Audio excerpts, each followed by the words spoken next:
اعوذ بالله من الشیطان الرجیم بسم الله الرحمن الرحیم. سلامونه او نیکی هیله ګرانو افغانانو پښتنو، خدای دې کړي چې روغ او جوړ اوسېږئ. الحمدلله د الله سبحانه وتعالی په فضل کرم موږ هم ښه یو، ژوند تېرېږي، شکر دی دا دی. د هغه جان نه بغیر هم ژوند مخې ته ځي الحمدلله، او د تګ لاره د ټول به ځو په دغه لاره. دا خو لیکل شوي دي. علیکم السلام. کېدای شي نن د ځینو ملګرو ځینې سوالونو ته به کوښښ وکړم چې جواب هم ورکړو. ځینې پوښتنې دي چې زما نه اکثره کېږي، ما ته میسیجونه هم راځي. ځینې ملګري خوشحاله نه دي او چې ته زموږ سوالونو ته جواب نه راکوي، یا ځینې ملګري راته داسې پیغامونه داسې میسیجونه رالیږي چې په هغو باندې البته نصیحت هم ده، زه خوشحاله کېږم. خو ځینې وخت اوس داسې دی چې نصیحت هر چاته چې وکړي باید هغه په هغه باندې بد ونه لګي. یو ښه لاره چې چاته ښیي باید هغه کس درنه خوشحاله اوسي، او زه هم خوشحاله یم. تاسو وخت راکوئ، ما ته میسیجونه کوئ. خو ځینې ټکي دي چې اوس اکثره ملګري ما ته میسیج کوي، زه ځینو ته جواب ورکولی شم. بیخي زه ته ډېر میسیجونه راځي، ځینو ته جواب ورکوم. نو ځینو ملګرو راته لیکلي چې ته مونځ کوه، ما ته وایي مونځ کوه، فرض مونځونه دې کوه او هغه جان پسې دې دعا کوه. نو زه به دا ووایم چې زما نه یادېږي چې ما څه وخت مونځ شروع کړی، زما دا نه یادېږي چې ما څه وخت په لمانځه شروع کړی، څومره ورکوټی وم، او له څه وخت نه چې زه روژې نیسم. چې زما یادېږي زه الحمدلله مونځ کوم، او چې زما یادېږي زه روژې نیسم الحمدلله. هغه زما او د الله سبحانه وتعالی په منځ کې ده، او په ده کې زه پلار تشویق کړی یم ډېر. پلار په ده تشویق کړی یم چې همیشه به راته چې زویه مونځ کوه، روژه نیسه، دا دنیا تېرېږي. زما که د پښتو لیک او لوست ده، یا دري او یا عربي او د قرآن شریف سبق، دا ټول ما ته پلار راښودلی. ما ته یوازې نه، زما ټول وروڼو ته زما پلار موږ ته ښودلی. غټې غټې ورقې به یې راوړلې، په دیوالو به یې راته لګولې، په هغه به یې راته لیکل. ځکه چې موږ کله مهاجر سو، نو موږ د ده وس نه درلوده چې سبق ووایو، او دویم په داسې ملک کې پراته وو چې هلته موږ ته مکتب کې اجازه نه راکوله. نو دا ټول کوښښ موږ سره پلار وکړو چې دا څومره دیني سبق ده. په خپله م الحمدلله 12 کاله مدرسه کې سبق ویلی، دیني سبق زما پلار 12 کاله ویلی و په هغه کې، په کندهار کې مدرسه کې و. البته ډېر انټرویوګانو کې خپل ویلی دي. نو دیني سبق کې م الحمدلله ښه و، او موږ ته به یې د قرآن شریف سبق هم راښودو، او د پښتو دري لیک لوست دا ټول شیونه پلار راته ښودلي دي. په دې ورځو کې ځینې میسیجونه راته راځي، ملګري راته وایي چې ته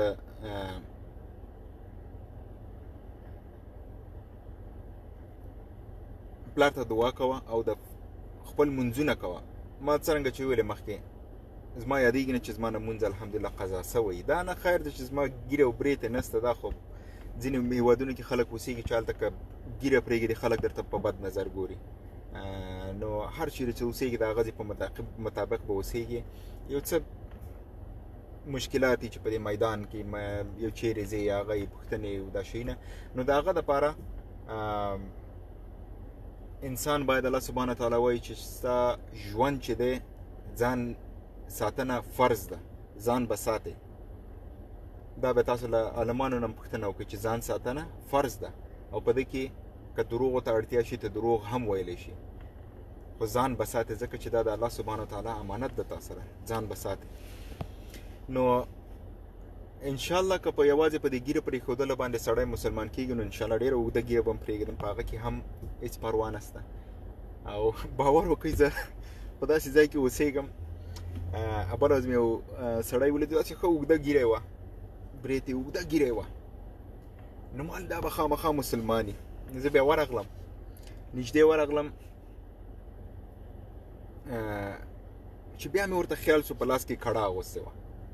بیا دی هندو و، سک هم نه و، هندو و.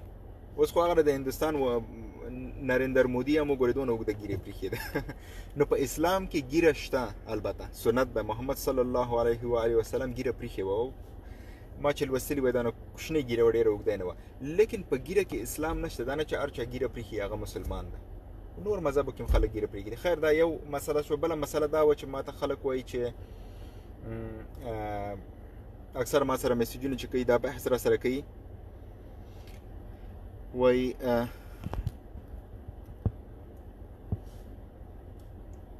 موسیقي حرام ده او زه د څو کلونو نه حدیثونه لولم مثلا د صحیح البخاري المسلمه ابن الماجه د ابو داود النسائی الترمذي دا ټول اکثره زه د حدیثونه لولم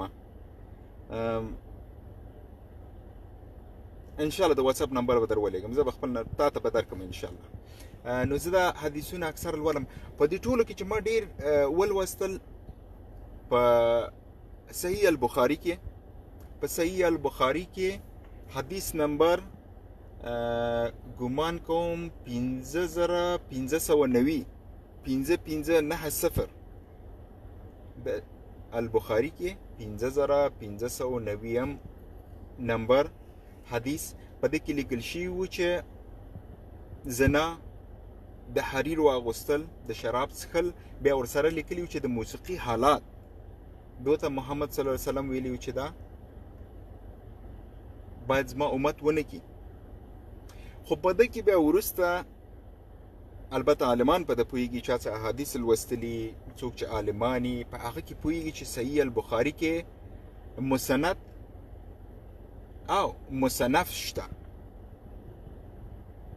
تاسو بیا په دې اکلت معلومات وکړئ چې مسند حدیث او مصنف دا څه شی په مسند او مصنف او په البخاري کې نه چې بلکې په صحیح المسلمه کې او په ابن ماجه په ټولو کې دا مسند او مصنف شته هغه بیا نورې څېړنې دي دغه یو حدیث ما پیدا کړو چې په ده کې ویل شوي وو خو اوس یې ویلي دي د هغه نه مخکې زنا هم ده حریر هم ده شراب هم ده او بیا ورپسې موسیقي آلات یې ویلي دي چې دا نه پوهېږم چې دا مسند دی که مصنف دی په ده باندې ډېر خلک خبرې کوي اوسه پورې داسې پوخ حدیث نشته چې په ده کې ویلي چې موسیقي بند محمد صلی الله علیه وسلم چې کله له مکې نه مدینې ته تو ولې د مدینې خلکو هغه نه کول چې دا شعر جوړ کړی سنه طالع البدر علینا چې په موږ باندې سپوږمۍ راوتلې ده دا سندره نه ویلې او دوی سره غټ غټ ډلونه یاداریې نه وي چې دوی غږول ګوره انسان دته فکر کوي زه هیڅ کله د ده پلوی نه یم چې زه وایم چې موسیقي روا ده یا نه روا ده الله سبحانه وتعالی په خپل کارونو ښه پوهېږي خو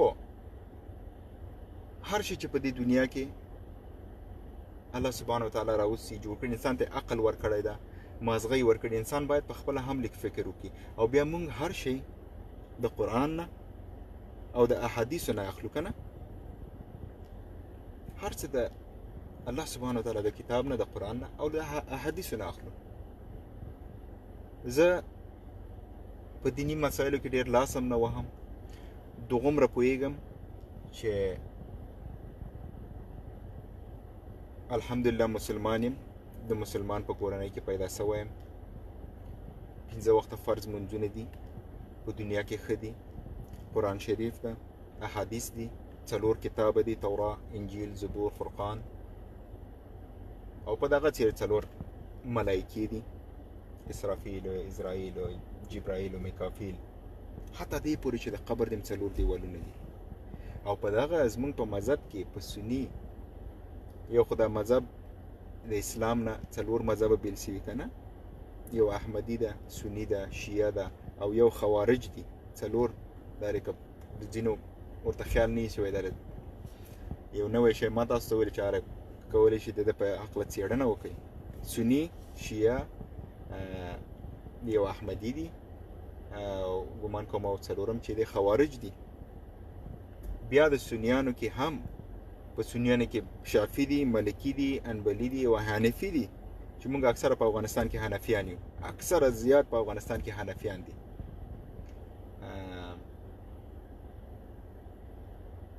موږ په دغه روایاتو باندې په دغه احادیثو باندې عمل کوو او د خدای پاک په کتاب باندې الحمدلله چې مسلمانان یو. خو مقصد دا دی چې زه کله نه کله پوزې ته ورسېږم، دومره خلک راته میسیجونه وکړي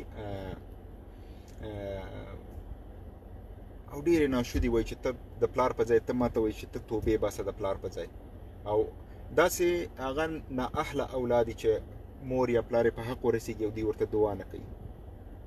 هغه خو بېشکه زه همیشه ورته دعا کوم، دا د مور او پلار په هر اولاد باندې حق ده چې کله دوی سترګې پټوي باید ورته دعا وکړي، دا خو یې په حق ده. درې شیونه پوهېږم چې انشاءالله یو د ونو ایښودل دي. پلار مې په خپل اگر چې ډېر شوق یې درلود هر چېرې به یې ونې ایښودې، زه به انشاءالله العظیم د ده په نامه ډېر زیات ونې کېږدم که ژوند و. دویم د ده خوب و، د ده ارمان و، او ده به همیشه دا ویل یاره په هفتې کې خو به یو ځل راته ویل چې زه به مسجد جوړوم، او د ده انشاءالله دا خوب به زه پوره کوم. ده به ما تل داسې مسجد جوړوم چې پکې خلک لمونځونه وکړي، ملا امام ته به خپل د جیب نه پیسې ورکوم، او په ده مسجد کې به نجونې والکان دینی سبق به وایي، دینی مدرسه به وایي. دا د ده خوب و، دا د ده ارمان و، او انشاءالله دا به زه ورپوره کوم. او یو چې ډېر شوق و، د خیرات سره به ډېر شوق و. کله چې به یې خیرات ورکول نو ډېر به خوشحاله و.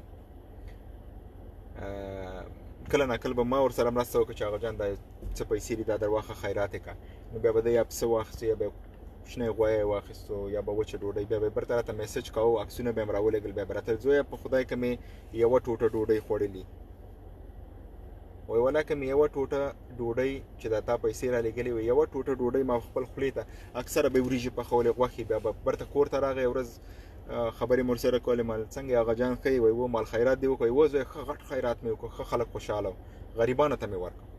مال نو کور ته ناست کوم چې خوړه، نو مال ولې دې هغه ډوډۍ نه خوړله؟ وایي نه زوی هغه خو پیسې تا رالېږلې وې د خلکو دپاره، هغه نه یې زه څنګه وخورم؟ نو الله سبحانه وتعالی دې ورته جنتونه په نصیب کړي. بچي خو به انشاءالله همیشه ورته دعا کوي، او ستاسو دعاګانو ته هم ضرورت دی انشاءالله. الله سبحانه وتعالی ډېر بخښونکی ده او مهربانه ده، په ده باندې موږ هله به پوهېږو چې کله هله به صحیح پوه سو، اوس هم پوهېږو انشاءالله. د چا چې ایمانونه پاخه دي، څوک چې په زړه پاک دي، هغوی اوس هم پوهېږي چې الله سبحانه وتعالی څومره مهربانه دی. د ځینو خلکو په زړه کې خیرې خدای مکه که شک وکړي، خدای پاک دې هغوی دې وبخي، یا په اصطلاح په اردو چې ورته معافي دې ورته وکړي.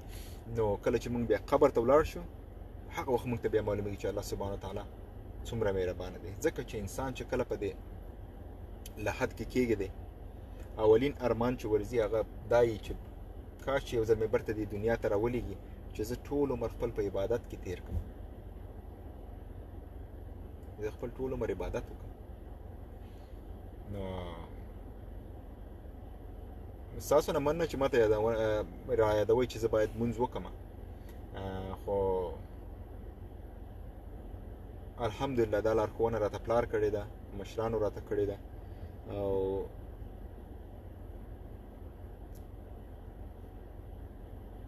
تر څو پورې ژوند دی انشاءالله دا خپل مذهب د اسلام لاره دا به نه پرېږدو. ژوند ډېر لنډ دی. ما هېڅکله دا ګمان نه کوو چې پروسه کال په دغه شپو کې هغه جان زما سره و، او ما ته به یې ویلي ویل چې زه که ډېر ژوندی که ډېر کوشش وکړم او الله سبحانه وتعالی راته ژوند راکړي، نو 10 کالو نه به زیات زم نور عمر ونه کړم، او که نه کېدای شي دا نن شپه ویده سم او سهار راپاڅېږم. خو ما ته به یې دا ویل دلته زه امریکا کې یم، اوس دلته په امریکا ته راغلی وم، نو ما ته به یې دا خبره اکثر کوله، ویل زویه زر مې له دې ملک نه باسه. ما ویل ولې هغه جان ولې دې دې ځای نه وباسم؟ خو قرار دغلته ما سره اوسېږه. ما ته ویل وایي نه که زه دلته مړ شم زه تا نه غواړم چې ته ما دلته ښخ کړي، بیا به زما د مړي سره په عذاب یې، دا به افغانستان ته رسوي، مصرف به پرې راځي ډېر، او زه نه غواړم چې زه دلته ښخ شم. که ما ښخوې دغه یو وصیت مې درته ده چې ما به خپل په وطن کې ښخوي.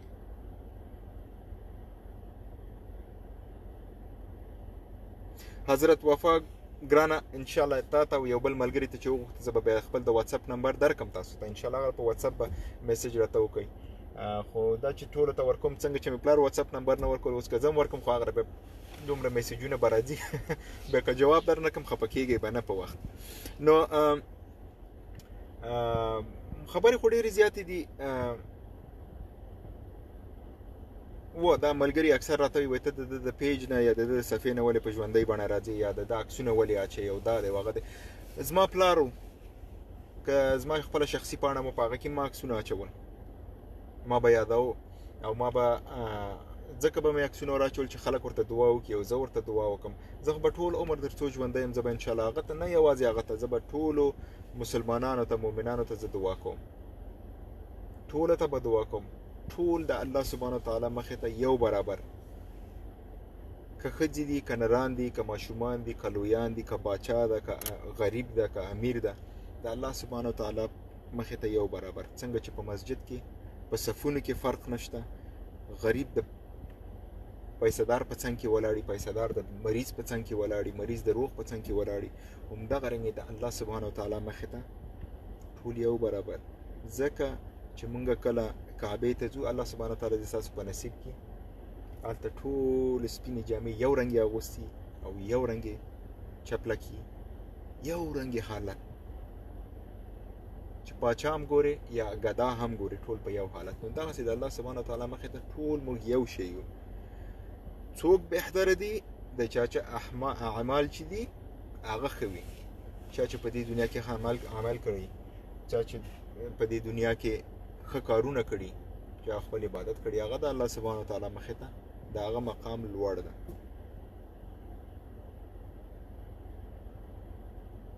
نور په هغه نسته په مخ کې چې دا موږ فکر کوو چې فلانکی وزیر صاحب ده، پاچا ده، وزیر څو ده، قمندان صاحب څو، وکیل صاحب څو، دا هغه والله کې څه شي ما خپله په دې کم ژوند کې ډېر لیدلی دي، ډېر زیات تاسو به هم لیدلي ما هم لیدلي دي. زه به پلار سره اکثره تلم د داسې خلکو مېلمستیاګانو ته به م لاړو چې نومونه یې په کندو کې نه ځایېدل. مګر د هغه جان خبره ما ته به اکثر ویل زویه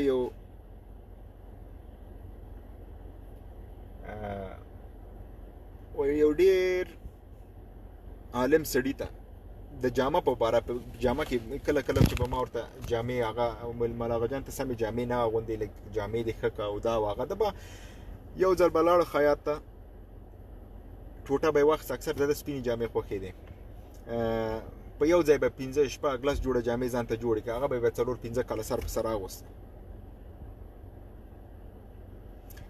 نو ما به ورته هغه جان ته یو خو نور رنګونه نه اغوندې او بل په یو ورځې جامې جوړې او یو رنګې دي، دا خو یو بل شی خو مو اغونده او نرمند یې. بیا ما ته خندل، ما ته به ویل زویه و یو ښه عاقل او دانا سړي ته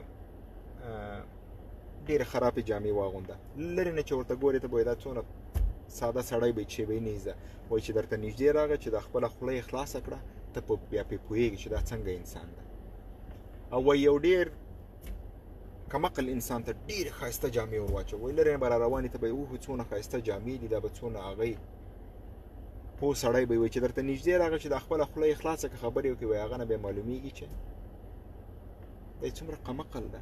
وایي نو په جامو باندې سړی ښه او بد کېږي نه، وایي دا خپله ژبه خپل انسانیت په ده باندې انسان معلومېږي، چې کله دې خوله خلاصه کړه هغه وخت ته معلومېږي چې ته په څومره اوبو کې. او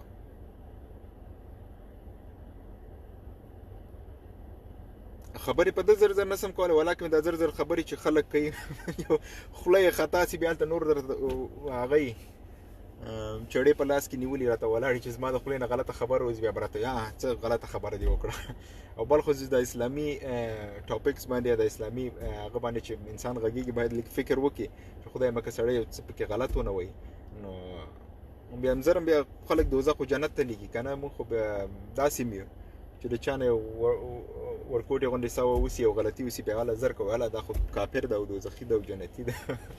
موږ خو دا فیصلې هم ډېر زر زر کوو، که همداسې نه ده. نو بیا هم ستاسو د ټولو نه مننه. ما ته میسیجونه ډېر زیات راځي، روزانه میسیجونه راځي. یو بله ډېره مهم خبره چې اکثره زه د هغه جان عکس پوسټ کوم یا ویډیو اچوم یا یو په ژوندۍ بڼه دلته راځم، نو زما نه ملګري پوښتنه کوي وایي چې هغه جان دا خبره کړې وه کوم ویډیو کې که چېرته یې کړې وه چې زما زه چې کله د دنیا نه سترګې پټې کړم د هغه نه وروسته به بیا یو کسټ راځي یا به یو سندرې چې هغه به راځي. نو تر دې دمه خو زه په ده باندې خبر نه یم. وعلیکم السلام جمال خان، ترکه خدای دې راوله. تم ترکه یو زم ترکه نارې شکر چې طریق یم ډېر دی په فیسبوک کې. نو د ده خو اوسه پورې هغه نشته داسې څه شعر یا سندره خو یې ماته نه ده معلومه چې ده جوړه کړي چې موږ ته یې وینا کړي چې بیا به دا وروسته تاسو نشر ته رسوئ. خو بیا به هم زه پلټنې وکړم خپل وبه ګورم چې انشاءالله که چې شی و نو حتما خامخا ولې نه ستاسو دپاره هغه ستاسو سړی و. ګورئ که تاسو اکثره خلک وایي چې د غلط کار یې کوو موسیقي و او دا او هغه و هغه د چا دپاره یې کړي دي؟ د چا دپاره یې کړي؟ خو همدغه ستاسو دپاره یې کړي، د همدغه افغانستان دپاره یې کړي، د افغانستان د بچو دپاره یې کړي دي، د افغانستان د ځوانانو پیغلو خویندو میندو دپاره. که خدای مکه خدای مکه خدای مکه الله سبحانه وتعالی ورنه خفه مي په ده باندې چې د موسیقي کړي نو د چا دپاره یې کړې وه؟ خو زمونږ او ستاسو دپاره یې کړې وه که نه؟ نو تاسو فکر نه کوئ چې الله سبحانه وتعالی به انشاءالله وبخي په دغه باندې چې د خلکو خدمت یې کړی ده. او بیا په موسیقي کې څومره فرق ده. زه هم تاسو سره منم دا هر هغه کس چې عاقل وي هغه تاسو سره دا مني چې په موسیقي کې فرق شته. هغه موسیقي ناروا ده که موسیقي وي که نه وي چې انجونې ګډېږي او هلکان ګډېږي او نشې او تماشې او دا هغه ته خو هر څوک ناروا وایي. هغه ته څوک ناروا نشي ویلی، هر څوک ورته ناروا هر چا حتی که موسیقي نه وي همداسې عام د موسیقي نه بغیر انجونې او هلکان سره ګډي او ګډېږي او نشې کوي او تماشې او دا شیونه دا خو ټول وایي مونږ چې ناروا دي. زه دا په دې ملک کې اوسېږم، زه چې ګورم خلک دا کارونه کوي زه وایم دا ناروا دي. که مونږ وخت په دې شي نه کې ضایع کوو او مونږ به باید وخت ولې د الله سبحانه وتعالی په عبادت کې ضایع نه کړو. مګر هم که یو څوک مونږ ته راپاڅېږي مونږ ته نصیحت کوي، البته خپل شاته وجوهات لري چې دا نصیحتونه چې کول دا شعرونه د موسیقي سره یې ولې ویلي موسیقي نه بغیر. البته خلکو ته به دلچسپه نه و ځکه د ورسره موسیقي سره یو ځای که چې خلکو ته لږ دلچسپه شي. په هر صورت بیا هم بخښنه غواړم چې تاسو پوښتنې هغه کوئ. عبدالله همکار صاحبه تاسو چې ډول روا ده په ده زه نه پوهېږم، ده باندې به دیني عالمان پوهېږي، په ده باندې به انشاءالله خدای دې کړي چې یو څوک بحث وکړي د زموږ دیني عالمان چې دي په افغانستان کې یا په نورو ځایونو کې دوی باید پرې بحث وکړي. خو زه همیشه دته حیرانېږم چې موږ اکثره د افغانستان نه د باندې چې د مسلمانانو ملکونه دي دوی ته غوږ نیسو. اوس په سعودي عرب کې که وګورو د دوی خو هغه پاچا ته ګوري یا نورو ته ګوري اکثره ډولونه راخیسي او ډولونه وایي او هغه د تورو سره هغه کوي په اصطلاح اتڼ کوي یا ډانس کوي، غټ غټ ډولونه یې راخیستي. ما په خپله په دوبۍ کې ژوند کړی، په اماراتو کې هلته مې وعلیکم السلام بخیر راغلی. نو په اماراتو کې مې ژوند کړی، هلته به ما کتل دوی سره به ډولونه م وه، دوی سره به هغه سرنام و څه شیونه به بل یو شی و لکه رباب غوندې دوی ورته عود وایي هغه به هم ورسره و او د دوی په تلویزیونونو کې به موسیقي وه. نو دا هغه اسلامي ملکونه دي مثلا امارات، کویت، بحرین، قطر، مصر، ایجپت، مصر، په دې ټولو ملکونو کې که دا داسې هغه وایي داسې مسله وایي چې دا باید د دینی عالمان خو په دې ملکونو کې مشته دي باید اقدام اخیسته وای. نو دا داسې یو خبره ده چې دا پرېږدو عالمانو ته دا به وخت فیصله کوي چې دا موسیقي چې دي موسیقي آلات یا د خپله موسیقي آیا دا واقعي حرام ده یا نه ده، د باندې الله سبحانه وتعالی بهتره پوهېږي او عالمان هغه ده. ما تاسو ته مخکې ویلي چې صحیح البخاري کې په 5590 حدیث کې ویل شوي دي چې زنا، حریر، شراب، موسیقي آلات دوی ته محمد صلی الله علیه وسلم ویلي و چې دا باید زما امت ونه کړي. خو بیا خبره د مسند او د مصنف راځي.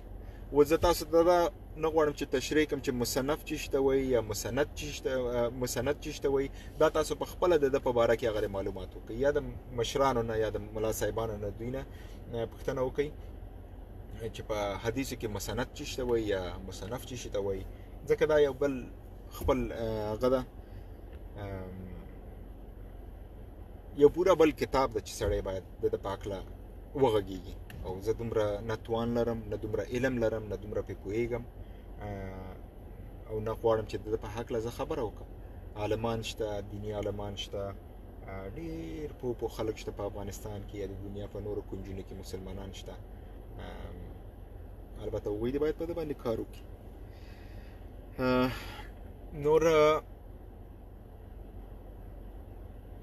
نو خبرې ډېرې دي او دلته هم تقریبا د ماښام د لمانځه وخت را نږدې کېږي. کور ته به ځان ور ورسوم چې دا د ماښام مو درانه قضا نه سي. عموما د ماښام مونځ په وخت کې زه ډېر خفه کېږم، خدای خبر ولې.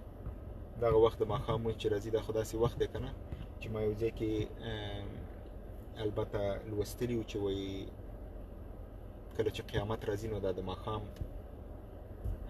وخت د ماښام د لمانځه وخت شاوخوا ته دې وخت کې به راځي. نو کېدای شي په دې په ما باندې ډېره ګرانه تمامېږي دا وخت. او بل دا چې کومه ورځ مې د پلار د مرګ خبر هم راته راغی، هغه هم دا د ماښام وخت و. باور وکړئ د ماښام لمانځه ته 15 دقیقې پاتې وې چې دا خبر راته راغی او خدای شته لږ خفه شوم،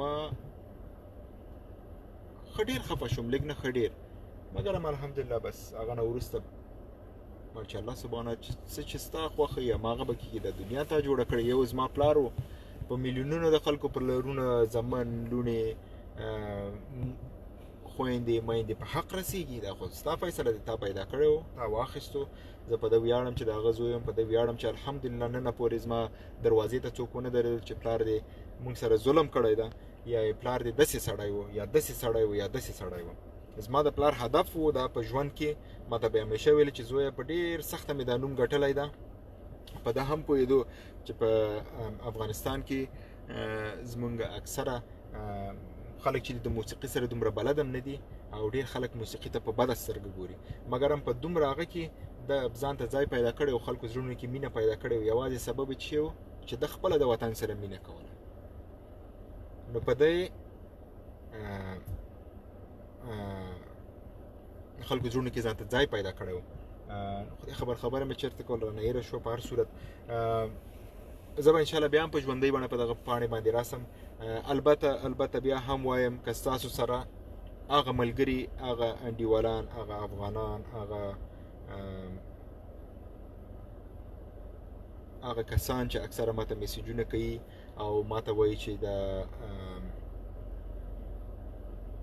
د موسیقي په اړه ماته وایي چې دا ستا پلار چې کوم کارونه کول خدای مکه ځای په دوزخ کې دی او دا دی او هغه دی، دا چې میسیجونه راته کوي ګډوډ چې حیران واوسېږي. نو زه په ده نه خفه کېږم، هغه ستاسو خپله فیصله ده. تاسو چې څه شی وایي زه په هغه نه خفه کېږم، ځکه چې د دوزخ او د جنت فیصلې الله سبحانه وتعالی کوي، زه ورته یې نشو کولی. هغه فیصلې د رب تعالی په لاس کې دي. زما او ستا په خولې باندې نه څوک دوزخ ته ځي نه جنت ته ځي. څوک چې الله سبحانه وتعالی غواړي چې جنت ته ولېږي جنت ته لېږي، څوک چې غواړي چې دوزخ ته ولېږي دوزخ ته لېږي. نو زه او ته چې کله څوک مړ کېږي دا حکم دی چې هغه پسې وایي انا لله و انا الیه راجعون او الله سبحانه وتعالی دې وبخي. دا ورته وایي چې هر رنګ انساني که ښه انساني که بد انساني که هر شي اعمال هغه پوه شو، هغه خپل اعمال پوه شو او الله سبحانه وتعالی. موږ هیڅوک نه یو.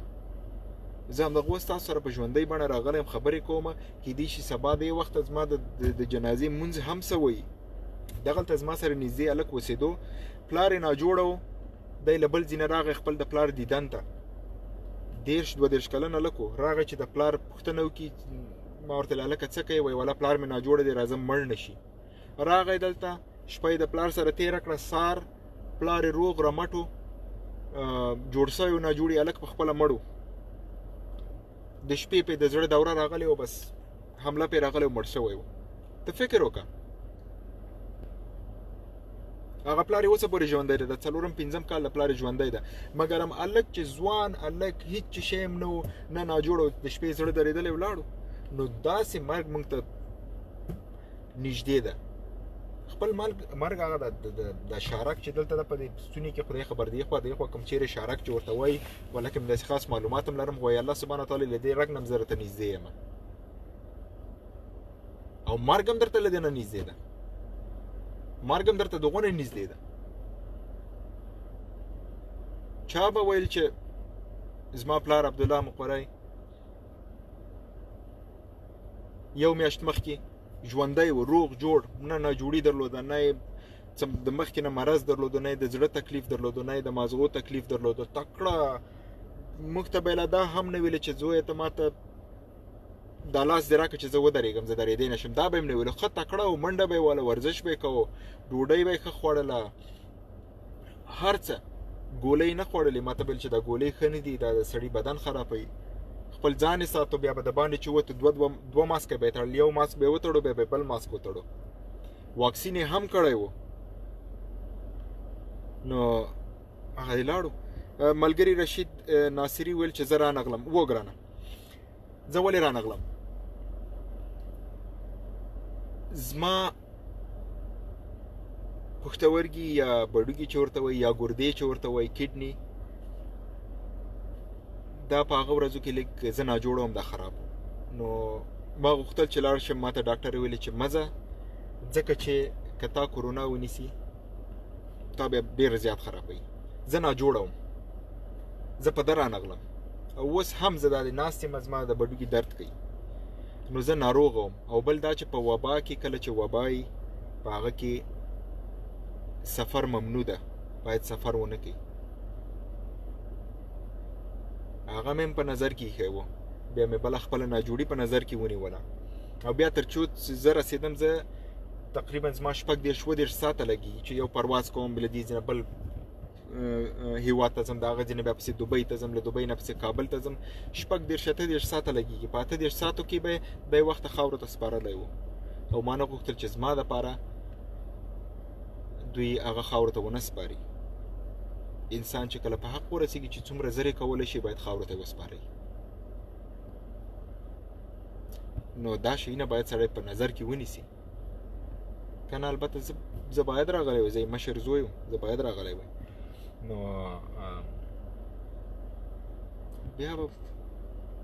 بیا به ورته انشاءالله په قبر به یې ولاړ سم. هلته به ورسره روغبړ وکړم. زما خو انشاءالله نیت ده چې ورشم. او نور څه خو نشم کولی، خو د قبر په څنګ کې مې زړه ده چې بستره واچوم، داسې یو څو ساعته همالته قرار وغځېږم او لږ قصې ورسره وکړم، او بیا ترې راپاڅېږم. بیا چې مې خیرات او زکات چې کول، هغه به زما د الله سبحانه وتعالی تر منځ وي. ځکه زما ملګری و، زما ډېر ښه ملګری و. بالخصوص په دې آخري وختونو کې زما سره بیا البته د پلار او د زوی رشته خو وه، لیکن زما سره یې ملګرتیا ډېره کوله، زما سره یې ټوکې ډېرې کولې، زما سره په واتساپ کې به اکثره شیونه رالېږل د خندا وړ، ما به ورته لیږل. مشر زوی وم، زما سره به ډېر په مسایلو په دې شیونو ما سره ډېر بحث کوو، او ډېر داسې رازونه وو چې ما سره وو، ډېرې داسې خبرې وې چې نور چا سره به یې نه کولې، زما سره به یې کولې. او د آخري ځل چې زما نه توم، ما د 11 کالو وروسته زما سره یې 8 میاشتې تېرې کړې. باور وکړئ، ما په دې 11 کالو کې یا د ده نه مخکې ما د پلار په سترګو کې اوښکې نه وې لیدلې. مګر هم په میدان کې چې کله زه ما ته ویل چې زویه زما نه خو به خفه سوی نه ما دلته وخت تیر کو خدای دې وکړي چې زما نه خفه نه یې ما ورته نه غجن زه به ولې درنه خفه یم زه خو خوشحاله یم چې ته راغلی زما سره دې وخت تیر کو دا د انشاءالله بیا به دې وینم بیا به ته راسې زه به درسم داسې لږ سر وښوروه او کېناستو هلته برته په چوکۍ کېناستو البته ما خدای پامانه وکړو روان سوم چې شاته مې مخ واړو چې شاته مې کتل د ده دواړه سترګې د اوښکو نه ډکې وې هغه ما ته ډېر ګران تمام سو نو ما 15 ساعته په موټر کې مزل وکړو تر څو کور ته رسېدم 15 ساعته ما ژړلي دي خدای خبر ولې هېڅ مې ژړا نه درېده ما ژړل او ژړل کور ته راورسېدم ډېر سخت مې په سر درد و پسې پسې ویده شوم نو البته او د خپل د ده نه مخکې چې په حق ورسېږي خپل ملګرو ته زموږ خپلوانو ته زما توړۍ یا خالګانو ته او د نور ټولو ته یې میسیجونه کړي هغوی ته ټولو ته یې ویل چې تاسو په خدای پاک سپارم ګوره یو انسان ته الله سبحانه وتعالی چې کله د هغه ژوند اخلي کیدای شي په زړه کې دا وراچي چې ته خو نور نه پاتې کېږي نو ټولو سره تماس ونیسه او دا هم دغسې ټولو سره تماس ونیو ټولو سره او ټولو ته هم دغه یو خبره کړو چې په لوی څښتن په الله سبحانه وتعالی مسپاره او بس خپل په پښو لاړو هسپتال ته یا هغه ته د شفاخانې ته لاړو خپل په پښو لاړو ما ورته میسیج وکړو په هسپتال کې و مال هغه جان خیر ده موږ ورته تر آخر دمه پورې ورته ونه ویل چې ته کرونا نیولی هیڅ چا ورته ونه ویل چې دی کرونا نیولی ځکه دیم په ځان باندې هغه و چې ما کرونا به دنې نیسي چې ما خو واکسین کړی ده او ځان مې ساتلی ده نو ده دا فکر کو چې دی سینه بغل د سینه یې خرابه ده نو ما ورته هغه جان هسپتال ته راغلی خو زړه مه اچوه انشاءالله ښه به سې ده ماته ویل دا خو مې البته هغه کم کسان چې دی هسپتال کې چې کوم یې وویل دا زموږ د خپل د غزني خلک دي وایي دوی به مې ښه خیال ساتي یو 2 ورځې به یم بیا به ایسته ځینې ځم کور ته او بیا به انشاءالله 2-3 هفتو کې تا څنګه راسم تا به ووینم په 3مه ورځ د یوې کوټې نه بل کوټې ته ورسو آی سی یو ته یې بوتو هلته هم ښه و طبیعت یې برابر خو دغونه بیل چې دا زړه مې تنګېږي دا کوټه ډېره کوچنۍ ده برته ما لویه کوټې ته یوسئ بیا دا خبرې د ویلو نه دي خو زه تاسو سره په ده باندې شریکوم چې تاسو یې مینهوال یاست نو زما کشری ورور د خوشحال ته ویلو چې زه د سهار مونځ کوم خوشحال ورته ویلو چې هغه جان ته خو پروت یې اکسیجن درته لګېدلی دا په بیډ کې پروت یې پاڅېدی نسې او داس نسې کولی نو ته د سهار مونځ څنګه کوې خوشحال وایي ما ورته تیمم ورکو په خپل بیډ کې پروت وایي ما ورته تیمم ورکو همالته تیمم چې مې ورکو وایي خپل د سهار مونځ یې وکړو بیا ورته ویلو چې ته یو څو ساعته سترګې پټې که ویده شه زه به دې بیا انشاءالله بلې کوټې ته برته ټرانسفر کړم د سترګې پټې کړې وې بس هغه اکسیجن یې له خولې نه اخوا کړی و په خپله یا خپله اکسیجن اخوا سوی و زړه یې درېدلی و ډاکټران راغله بیا ورته زړه برق ورکړی و برته زړه یې برته په درزاري راغلی و یو 2-3 ورځې بیا هغه ماشین ورته کته کړی و دی بېهوشه کړی و په کومه حالت ته یې لېږلی و په خپله ډاکټرانو دی بېهوشه کړو مګر هماغه 3-4 ورځې په وینټیلیټر کې و یا په ماشین کې و ډاکټرانو بیا د ده د مړینې نه یو ورځ مخکې د مازغو ورته هغه کړی و سکین یې کړی و سی ټي سکین هغه یې مو ویلو چې د سی ټي سکین هم سم و مازغه یې صحیح دي هېڅ صدمه ورته نه ده رسېدلې ځکه چې د انسان چې زړه ودرېږي که په 10-15 دقیقو کې ډاکټر ته ونه رسېږي زړه یې برته په حرکت رانیسي بیا مازغو ته وینه نه رسېږي او چې کله مازغو ته وینه ونه رسېږي بس مازغه لکه کمپیوټر بیا که هغه کار پرېږدي نو له 15 نه تر 15 دقیقو پورې مازغه کار کوي چې کله زړه ودرېږي مازغه بیا هم کار کوي د هغه نه وروسته بیا د مازغو نه بس مثلا وینه داسې لکه برق لاړ شي بس ختم دی نو دوی ویل چې نه مازغو ته صدمه نه ورسېدی مګر هم ځیګر یې ډېر خراب شوی و او وروسته پسې د ګردې یا کډني دا هم پسې خراب شو بس په هماغه کوما حالت کې بیا پې کارډیک ارسټ یا د زړه حمله پې راغله او له دې دنیا نه رخصت شو او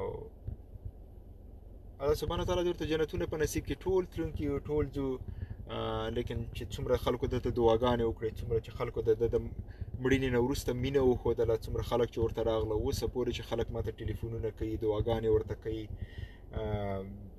انشاءالله العظیم چې خدای بخلی او خدای پاک به انشاءالله العظیم د هر مسلمان موږ دا یقین لرو چې هر مسلمان چې یو ځل کلمه یې تېره کړي د زړه نه، هغه الله سبحانه وتعالی وعده ده چې زه یې بخمه. نو انشاءالله چې د ده یوازینی که ورته وي د ده یوازینی په دې دنیا کې چې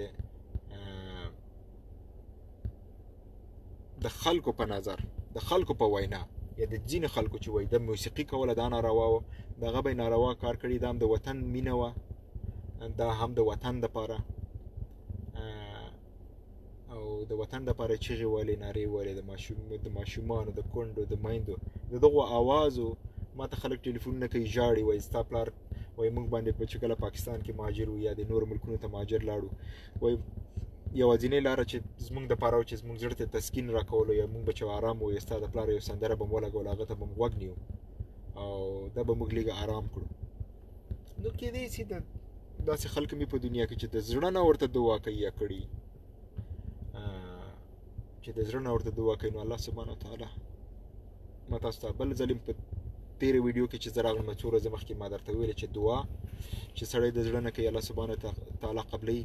یو الله سبحانه وتعالی وایي چې د غریب او د یتیم د ښېرا نه ځان وساتئ، ځکه چې دوی که تا ته ښېرا کوي دوی خپل حق زما نه غواړي او زه د هر چا حق ورکوم، بل خصوص د یتیمانو او د غریبانو به ډېر زر حق ورکوم. نو د دغه دوه طبقو د بدوا نه ځان ساتئ، کوشش کوئ د دوی دعا واخلئ. او مور او پلار انشاءالله که ژوندي دي ورته همیشه وایي چې راته دعا کوي. د مور او پلار دعا د جنت هوا ده. بیا ماښام وخت رانږدې سو، انشاءالله بیا به بله ورځ زه بیا په ژوندۍ بڼه راسم، بیا به قصې وکړو او څه سوالونه چې دي هغه به زه انشاءالله بیا وګورم دلته که چا لیکلي یا میسیجونه چا کړي وو هغو ته به بیا بله ورځ جواب ورکړو. او خاطرې هم ډېرې دي چې به تاسو سره به زه شریکې کړم انشاءالله. او په لویو سپېڅلي څښتن مو سپارمه د لوی الله سبحانه وتعالی په امان.